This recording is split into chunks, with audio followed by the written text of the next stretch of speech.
الحمد لله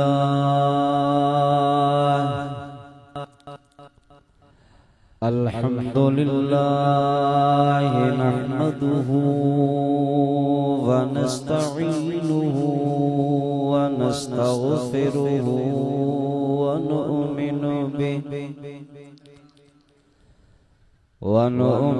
به ونتوكل عليه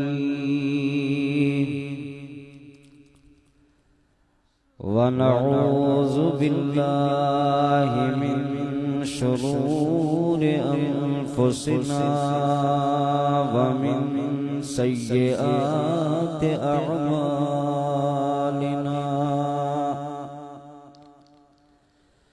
من يهده الله فلا مضل له ومن يضلله فلا هادي له ونشهد أن لا إله إلا الله وحده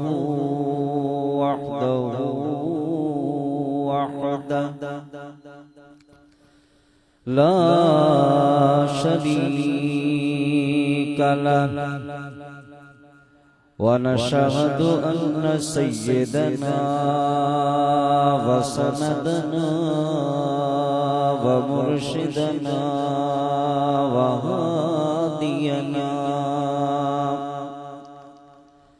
وهادينا ومحبوبنا ومحبوب ربنا ونورنا ونور أولنا ونور أولنا ونور آخرنا ونور ظاهرنا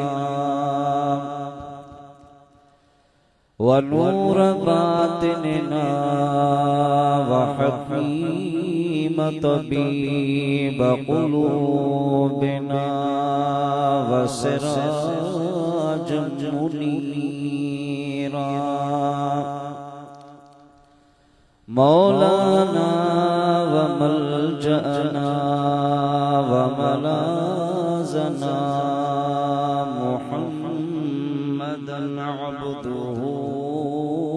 ورسوله صلى الله تعالى عليه وعلى آله وأصحابه وأهل بيته أجمعين أما بعد فقد قال الله تبارك وتعالى في الكلام القديم وخطابه العظيم أعوذ بالله من الشيطان الرجيم بسم الله الرحمن الرحيم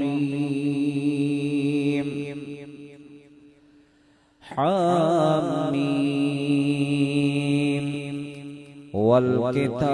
والكتاب المبين إنا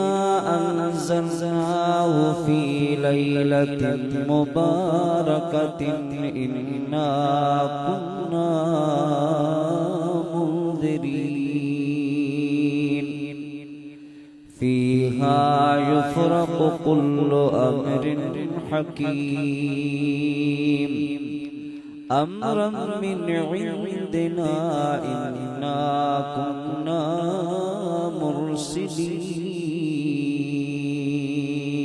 مرسلين آمنت بالله صدق الله مولانا العظيم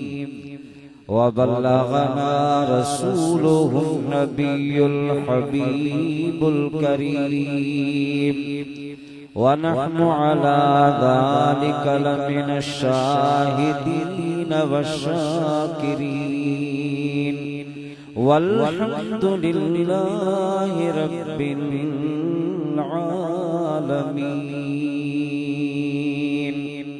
قال الله تبارك وتعالى في شان حبيبه الكريم: إن الله وملائكته يصلون على النبي يا أيها الذين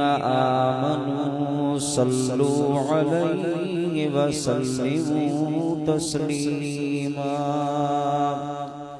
اللهم صل على سيدنا مولانا محمد وآله وأصحابه وأهل بيته أجمعين. آپ مثل محبوب حق خلقی خدا جہلے خلق خادم سدن جن و ملک بلغ العلا بکمالہ نوری حجر جو ہی نشان آیات روشن تھیو جہان چمکیا زمین و آسمان کشفت تجا بجمالہ نور آقا در اصل نوری صدن سارو نسل سیرت ای صورت بے مثل حسنت جمیع خصالہ اے عاجزون جو غلام پڑھدو صلاۃ و سلام یا اے ورد صبح و شام یا صلو علیہ وآلہ. بلند آواز سا شوقی محبت سا سبے گجی پڑھو صلی اللہ علیہ یا رسول اللہ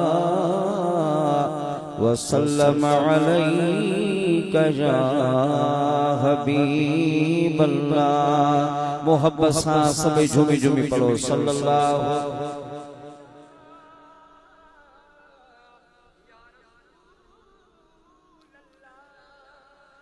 وسلم علیک یا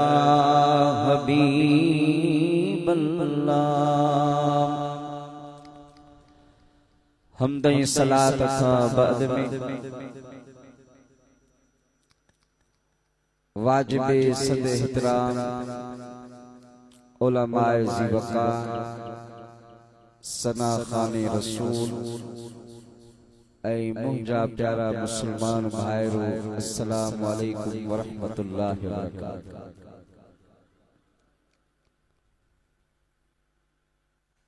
جو کی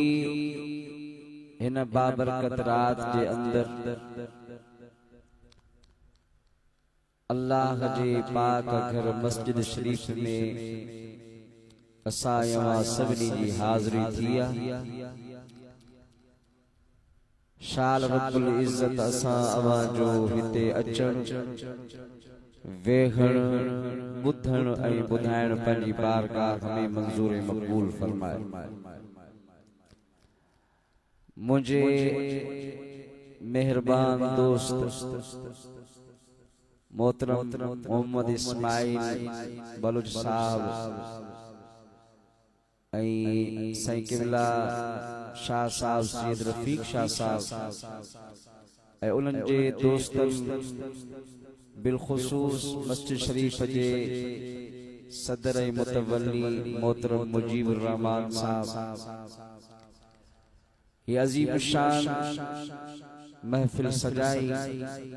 ان عظیم الشان محفل سجائڑتے ماں سبنی دوستن کے مبارک بات پیش کیا تھے. گلو گلو یا دعا ہے اللہ رب العزت दोस्तन जी हिन कोशिश के काविश के पंजी बारगाह में मंजूर मकबूल फरमाए ऐं हिन महफिल जे सदके असां जे गुनाहन जी असां खे माफ़ी अता फरमाए। अल्हम्दुलिल्लाह अल्लाह जी ज़ात बाबरकात असां अवां के जिंदगी में शाबानुल मुअज़्ज़म जो बरकतुन नेमतुन ऐं भलाइन सां भरपूर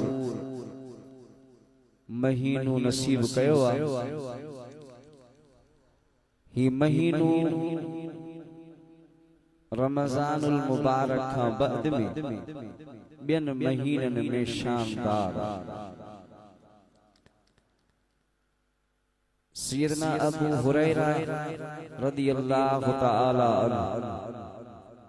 खां रिवायत है मुस्नद अबू यअला में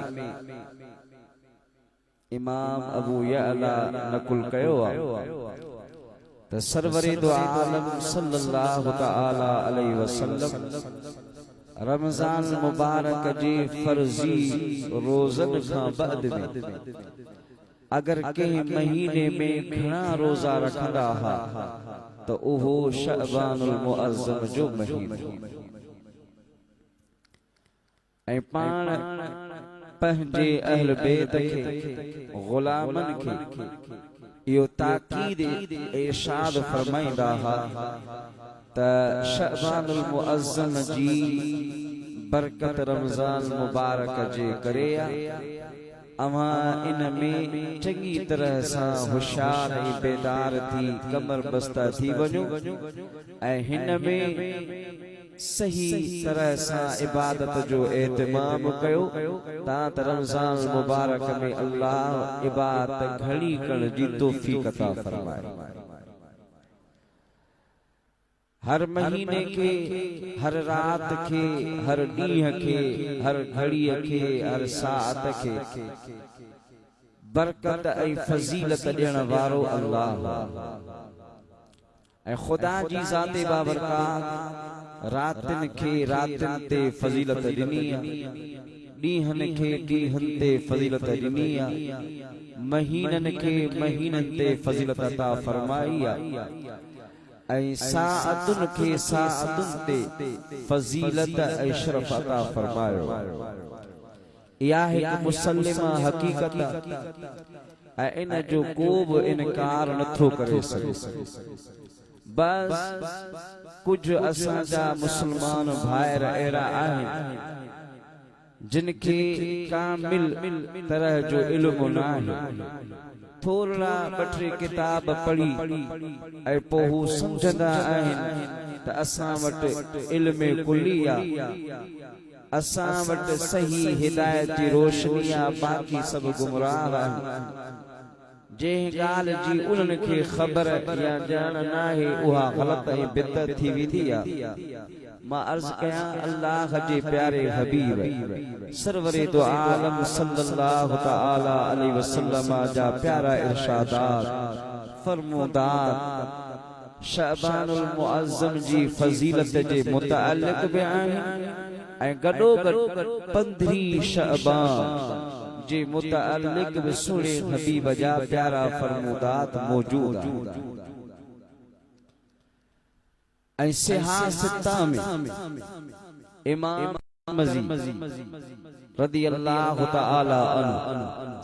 ऐं इमाम इब्न माजा सुनन इब्न माजा जे अंदर शअबानुल मुअज़्ज़म जी 15 जी रात जी फज़ीलत हदीस मां बयान करे तिरमिज़ी शरीफ वारे जामे सुनन तिरमिज़ी जे अंदर तर्जुमतुल बाब किताब मुनक्कल कयो ऐं जिंजी उनवान जो उनवान मा जाअ फी लैलतिन निस्फ़ मिन शअबानिल मुअज़्ज़म यानी शअबानुल मुअज़्ज़म जे 15 जे रात जे मुतअल्लिक़ बयान